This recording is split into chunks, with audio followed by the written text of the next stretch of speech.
all about money. With your host, CPA and forensic accountant, Sam Rosenfarb.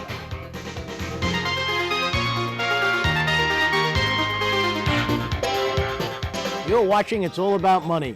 Nobody knows more about money than accountants. Hi, I'm Sam Rosenfarb. I'm a forensic accountant. I've been an accountant for over 30 years, and I can tell you from firsthand experience that everybody in some way on a daily basis is motivated by money. I've been directly involved in the startup of hundreds of businesses. I've seen people start with nothing and build their business to be worth millions of dollars, and some companies become worthless. This show is all about educating you, teaching you about how money plays an important role in all of our lives. Gaming is a multi-billion-dollar industry. In a few years, everyone will live within 4 hours driving distance of a casino. Enormous wealth has been created by this phenomenal explosion. Some of us are losing a lot of money on legalized gambling. This episode of It's All About Money is about educating you about the business of gambling. We have with us two of the world's leading authorities in this highly specialized field. Charles Anderer is editorial director and publisher of International Gaming and Wagering Business Magazine, a monthly publication that targets the North American casino market. In addition to that, he edits 3 quarterly publications. Mr. Anderer has a master's in business administration from Pace University in New York, and he completed his undergraduate work at the American College in Paris. Lloyd Levenson is a senior partner of Cooper, Persky & Levenson, Atlantic City's largest law firm. As chairman of the firm's casino law department, his client list includes casinos, sovereign governments, casino professionals, and suppliers to the casino industry. His practice takes him not only to every gaming jurisdiction in the United States, but also his expertise and advocacy have made him recognized as a leader in the gaming field on an international basis. Under his leadership, his law firm was selected by the government of the Virgin Islands as gaming consultant to its Casino Control Commission. And more recently, his firm was chosen as the official law firm of the World Gaming Congress and Expo, the world's largest exposition for the gaming industry. He served as trustee of the International Association of Gaming Attorneys since 1991 and will serve as president of that organization in the year 2000. Lloyd, you've been a frequent guest on the show, primarily for you because of your keen insights. Because of the lengthy introduction. No, it's not. Is all of this explosion in gaming a good thing?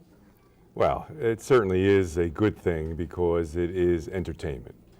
Basically, where in olden days, the movies or some other form of entertainment, bowling and whatever, it's just another form of entertainment. When handled properly, as 99.9% of the population handle it, it's entertainment.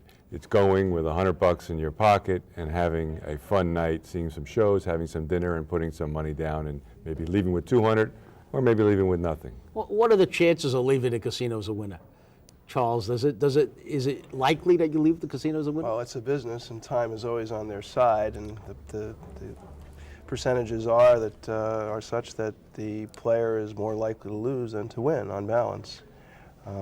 It's not what I would call a sound investment for most people, but it is an entertaining way to spend your money. Most people find it to be just that. Just entertainment. Do you think most people go as entertainment, or they try to win? Well, I think you still try to win, even though it's entertainment, and a lot of people do win. I mean, there are people that put in 6 quarters over a period of 2 minutes and can walk away with $1 million. So there is that opportunity. It's no different than the lottery. People spend $25, $50 a week on lottery tickets, hoping to get that big killing. Same thing they do in slot machines. How come at some casinos you could invest, you could bet on sports, and some casinos you can't? In Atlantic City, you can't bet on any sports other than the racing. Why is that? That's a legal issue. I'll defer to Lloyd, but sports betting is... Yeah, the problem that we have in New Jersey is that we had a window of opportunity. It was a short window of opportunity a few years ago where we were hoping and were able to get sports betting. It's illegal federally, by the federal government, to have sports betting other than the locations where it exists. New Jersey had a small window of opportunity to have a referendum passed and have the state legislature give the people the ability to vote. That passed by, that window is shut, even though Senator Torricelli still indicates that he doesn't believe that the issue is dead. It was a state legislative decision rather than a voter decision? It was a Or casino state decision? legislative decision or lack of decision not to place the issue on the ballot. It needed to go onto the ballot on 2 consecutive elections within a certain period of time. It didn't get on the ballot, So it's out. so the people didn't have the opportunity to vote for it. Charles, who's the audience of your gaming magazine? Well, we're a business-to-business publication, so it's the owners and operators of gaming establishments. And what do they learn? What are you disclosing in the magazine? What kind of information are you reporting? Well, we'll talk about trends in the industry. Everybody wants to know how their competitor is doing. What are some of the trends, recent trends? Well, broadly speaking, there has been a trend toward smaller gambling budgets, non-gaming revenue as a rising source of profit at these establishments. Smaller gambling budgets? People used to go to Las Vegas, for example, with $500 or $600. I'm speaking in very general terms, $500 or $600 to spend on gambling. The number's closer to $400 now. You mean the amount that they're willing to lose on gambling has declined? Yes. Yet the But amount that the casinos are generating have increased, hasn't it? Yeah, but they have they've diversified their sources of revenue. They're not wholly dependent on gaming or gambling as a source of revenue. So now they're generating revenue from their entertainment and their restaurants and that kind of thing? Their hotel rooms, I mean, Mirage's Bellagio in Las Vegas, they were hoping for average room rates of $140 a night. It's probably a little lower than that due to some overcapacity out there. But that's basically stands the old model on its head. The room used to be something you give away, so people you lure to the property and then gamble their money away. Doesn't work that way anymore. So now the hotels are charging for their rooms, and that's become a profit center Right, rather than a loss leader. The rooms, instead of being sort of garish colors with no services, are sort of designed to chase you out of there, are hospitable places now. That's a powerful trend. That is a powerful trend. You know, with the rise in internet gaming, internet stocks, is gaming on the internet permitted? Is that something we could look forward to? You know, I was telling Charles earlier while we were eating one of your sandwiches before we came on. In the blue room Yeah, or the green room? Right. I should say the surf and turf that you serve out there.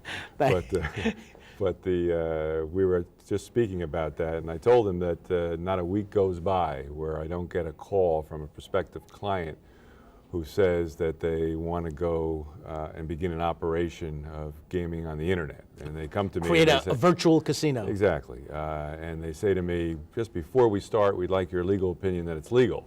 And I say, there's just one problem. And they say, what? I said, it's not legal. They say, well, but it exists. And I said, well, so does armed robbery exist. Doesn't mean it's legal. I mean, gambling on the internet, despite its availability, is illegal? In the United States, it's illegal. If the gambler is in the United States, the person placing the bet is in the United States, it makes it illegal? It's presently illegal, certainly, for the operation to be advertising and obtaining bettors from the United States. Now, whether they're going to prosecute the people that are the bettors, we'll wait and see. There's certain legislation that's still waiting to be either passed or not passed in Washington, but I understand Washington has other things that they're doing now. It must be very difficult to control, right? Well, that's one of the problems that they speak about, is how do you regulate internet gaming. I mean, in Atlantic City and Nevada and other jurisdictions, everybody that has a hand in the casino has to get licensed to the highest level of any type of employee in the world. And yet, internet gaming, who are these people? There are no license procedures. There's nothing. There's no regulations. There's no laws. Is organized crime still involved in gaming? Organized crime is not involved in gaming. Is that because of the licensing procedures? Is that what it's meant to do? Absolutely, absolutely. There's no organized crime involved in casinos whatsoever. Even though some of the anti-forces out there that try to paint casinos as still semi-mob infested, it doesn't exist, and it has to do with the stringent regulatory processes that have grown up in all the jurisdictions. Are the games different on the Indian reservations, Charles? Are the casinos different? They have tended to be a little tighter meaning that they don't pay out as high a percentage as casinos in competitive jurisdictions. The Indian reservations don't pay out as much generally? Well, it's really kind of logical when you think about it, because if there's no competition, then you can basically give back less and not really pay a price in terms of your business. Las Vegas has tended to pay out more than Atlantic City. Atlantic City has tended to pay out more than Mississippi. Mississippi has tended to pay out more than the standard Indian gaming casino. So the best odds are in Las Vegas because of the competition? Yeah, I'd say. But the odds on playing, are those odds specific to slot machines generally, or are the table games, are they also looser in Vegas versus Atlantic City? Well, the table games are not any looser because there are certain, blackjack is blackjack, Right. craps is craps, but there are different alternative bets that are offered. You know, you back up your odds 10 times odds, 15 times odds, and all of that, which means that Those increase the player's odds. exactly increase the player's odds, and certain other types of bets that you're able to make when you can double up, when you can't double up in blackjack, increases or decreases the odds. Why is gaming permitted on Indian reservations? What's the theory behind that? And is that going to continue to increase? I read where the city of Wildwood wants to create a casino on some what they think may be Indian land. A parking lot. They're talking about. Right. What does that mean? Well, the Indians certainly are sovereign nations. I mean, that's They're a country unto themselves, like the U.S. Virgin Islands, Right. which you represent. That's right. They're different. I mean, they're not a sovereign nation, but the Native American tribes are sovereign nations, and as such, they have been enabled by the federal government to set up the gaming in places where there is some type of legalized gaming in that state. They enter compacts with the government and are enabled to have gaming. But as Charles was saying, you might have an Indian reservation, such as you have in Connecticut, when they had the Foxwoods as a sole one. They could call their own shot because there wasn't another casino within many hours of that. So whether they paid back 80 cents or 85 cents or 90 cents on a dollar in a slot machine, people were not going to not go Are the there odds because of that. regulated by the state? The odds on the slot machines, are they regulated? Odds are regulated differently by every state. Some states have 75%, 75 cents on a dollar, some 80 cents, and New Jersey's 83 cents. So 83 cents of every dollar has to go back to the consumer? That's the minimum. But if you go to, and there's no casino in Atlantic City that only pays 83 cents. They're up to 90, 92, 94, 95 cents. And as the higher denomination, the greater the payback. So there's a greater payback on a $5 slot machine than there is on a 5-cent slot machine? Exactly. I don't think many people understand that. So if I invest That's why they're watching this show. That's right. tonight. So if I invest $100 at a $5 slot machine, I should expect to get back $92? Well, you might lose your $5. You might lose your 100 quicker. Right. But if you know, It's random. It's all random. And if you're in the middle of a dry run on the program, you're out of luck. So, but that includes the major jackpots where I might invest only $3 and win $5 million. Right. So if I'm investing $3 to win $5 million, that takes some of that 83 or 85 It's all or factored 90%. into the percentage calculation. Factored in total. So every time they add another machine, then the percentages are taken into account for that one machine? well, each machine stands on its own. Each has its own program and stands on its own, whether it's 83 or 85 or 90 or 95 cents back. Each machine has to pay back at least 83%? Exactly. Each machine pays back 83%. I see. Not all the machines in the casino have to average 83%, each particular machine. Each particular machine has to give back at least 83 cents. I read about a U.S. Commission on Gaming, a National Commission on Gaming. What is that? What's that meant to do? Well, that's a federal commission that has evaluated the impact that gambling has had on local economies around the country, not just casino gaming, but also lotteries and pari-mutuel. They're in the process of compiling a report, and the final results are expected in June. June of '99? Yes. Is that the plan? Yes. And what's going to be the result of this report?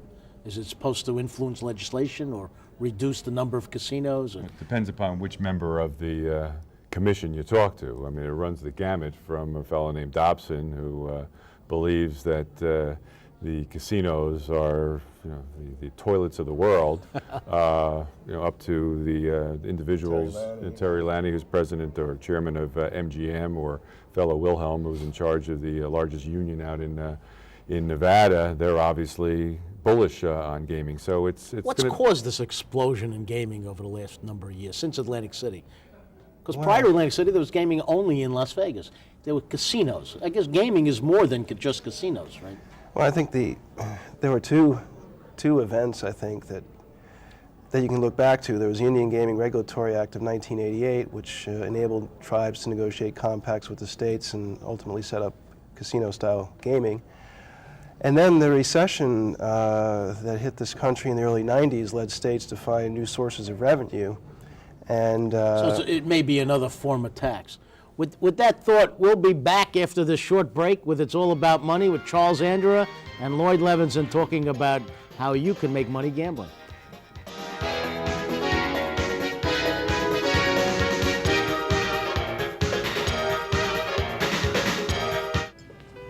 Hi. Hey, what's up? Sounded really concerned on the phone. Remember when your company started their employee AIDS education program? Yeah. And you told me we should start one too? And what did I say? AIDS isn't going to affect us. 1 in 6 U.S. companies with more than 50 employees has an employee with HIV or AIDS. Well, guess what? I've got one employee with HIV and another returning to work soon. My managers are uneasy with workplace accommodation, disability insurance, ADA compliance. Where do I start? The CDC helped us. You know, the Centers for Disease Control and Prevention? They have a business and labor resource service to help companies. Just call them up. To get your free kit on managing HIV/AIDS in the workplace, call 1-800-458-5231 or visit our website. AIDS, it's your business. The CDC. Yeah. Thanks. I'm calling them today. Great. So how's the food here anyways? Oh, really good. And today it's on me. I like that.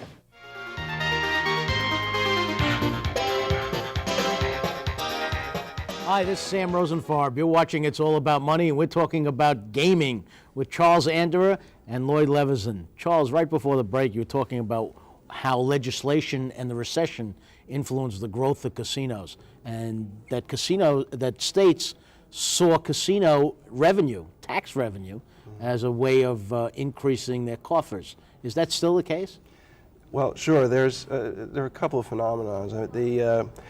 When a casino opens across the border from you, let's say in Windsor, Ontario, and residents of your state are getting in their cars. If you're in Detroit and right. Ontario's just a stone's throw away. Right, and residents of your state are getting in their cars and going across the bridge and losing millions of dollars a year that could be captured by your state. That gets the attention of regulators in the state. All of a sudden there's referendum, let's legalize casinos. There are always going to be interest at the local level. Because there's a lot of money to be made and there is a lot of tax revenue to be generated. So when you see it happening right next door, it tends to happen in your own backyard. What's a whale? You know, Whale. All right, we all read about a high roller whale. What does that Right. mean? Well, a whale is someone who's willing to lose a lot of money, at least wager a lot of money. I don't know what the dollar amount is, but really below $250,000. And how do some of these casinos attract some of these whales? What do they do? I've heard rumors that they give fly them them cars. from across the world. They cater to them. They make them feel like very important people.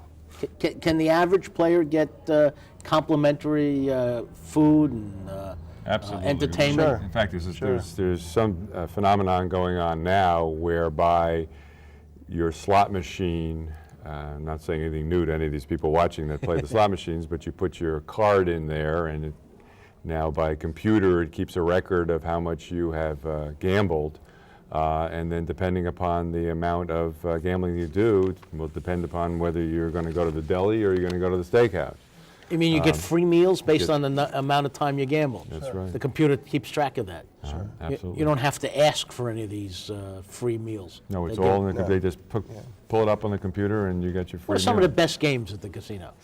What's the best odds? Where do people, where are they likely to win the most money? Well, table games are still give you very good odds if you know Table what you're games doing. are better odds than the slot machines? Yeah, in general. There's increasing popularity of slot machines, though, isn't there? Well, there's a video poker, which is sort of an automated version of a table game where payouts can be 100% if you play the game the right way in certain properties in Las Vegas. Those odds are very competitive, obviously. 100%. So the casinos don't make any money on those games. It's a skill factor. It is. Most of the people, an overwhelming number of the people, don't play the poker game to its optimum advantage. I see. So So if they're not playing right, then they lose. Yeah, It's a matter of skill. Right. Most popular games right now are the slot machines with a bonusing feature, are really sort of taking over the industry. Slot machines account for 75% of the total win at casinos. That's a high figure, but nobody says it's less than 65%.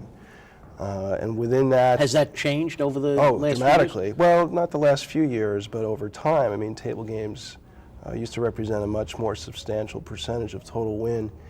As the casinos open up to the masses, the players are less sophisticated. They naturally gravitate towards games that are easy to play. Slot machines are foolproof. I mean, you can't really mess up playing a slot machine. You just have to know how to push a button. I heard of a case where somebody created a table game for a casino, and after just a few years sold it for $35 million. I mean, It happens. could that happen? I mean, is that real? Well, there's something called triple play poker out in Las Vegas right now, which is enormously popular. And somebody that was invented that game? Just a guy who had an idea for a game. I think 2 years ago at the World Gaming Congress, he had a 10-by-10 booth and showing the game, and somebody from a casino stopped by, and the rest is history.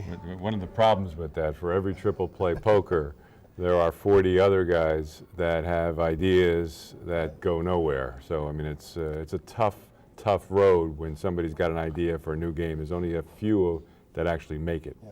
Well, but the table games are increasing dramatically in the casinos. I noticed that over the last few years, there have been many, many more different kinds of games. No, what's happening is there are different kinds of games. Right. The numbers of table games is still shrinking, and slot Right. machines are taking over a greater percentage of the floor.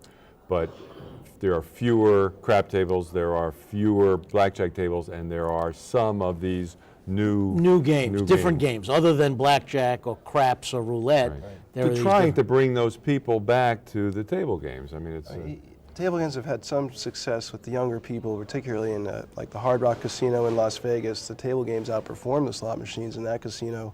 Why is that? Well, there's a social element to table games that you just don't have at slot machines. I see. You could So talk at the it's- table with other sure. players. Yeah, flirt, flirt, exactly.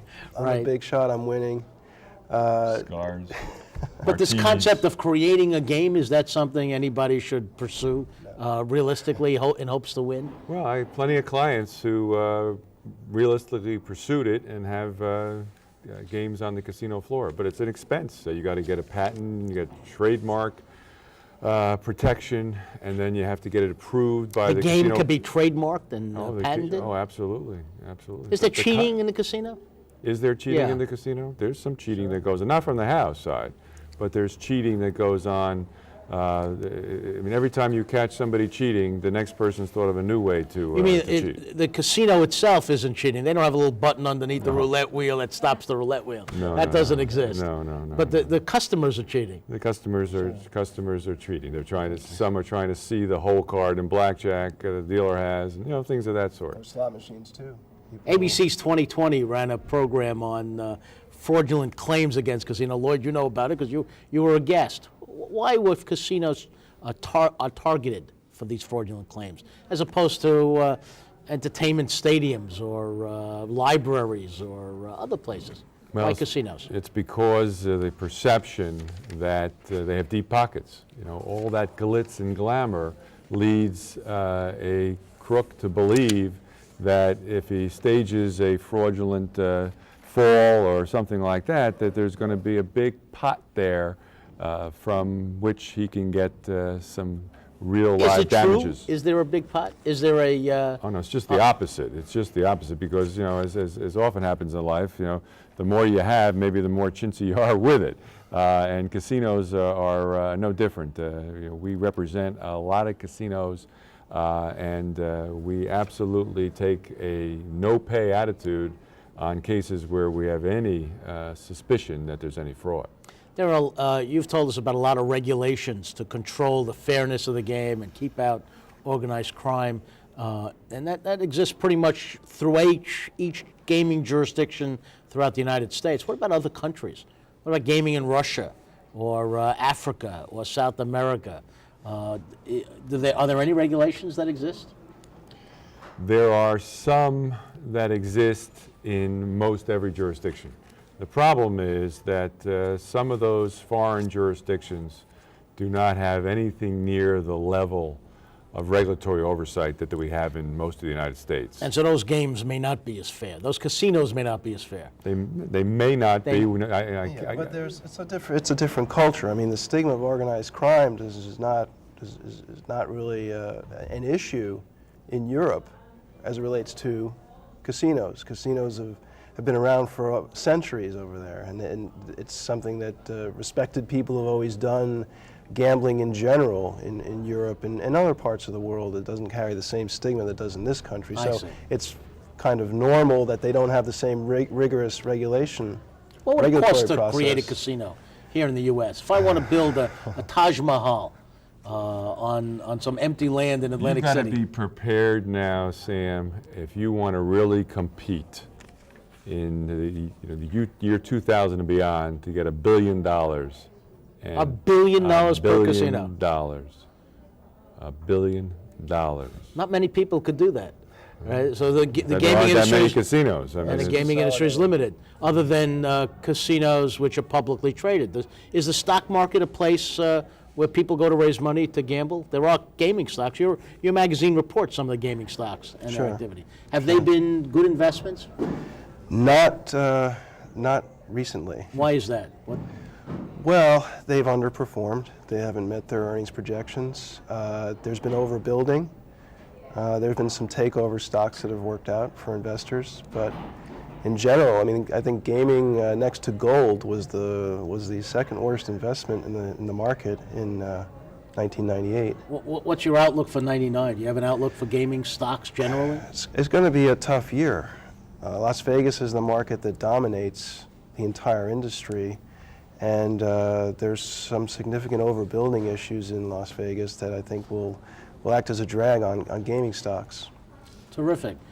If you want to know more about gaming, write to me, Sam Rosenfarb, 75 Livingston Avenue, Roseland, New Jersey, or give me a call, area code 973-535-1300. Remember, it's all about money. Thanks very much, Lloyd. Thank you. Thank you, Charles.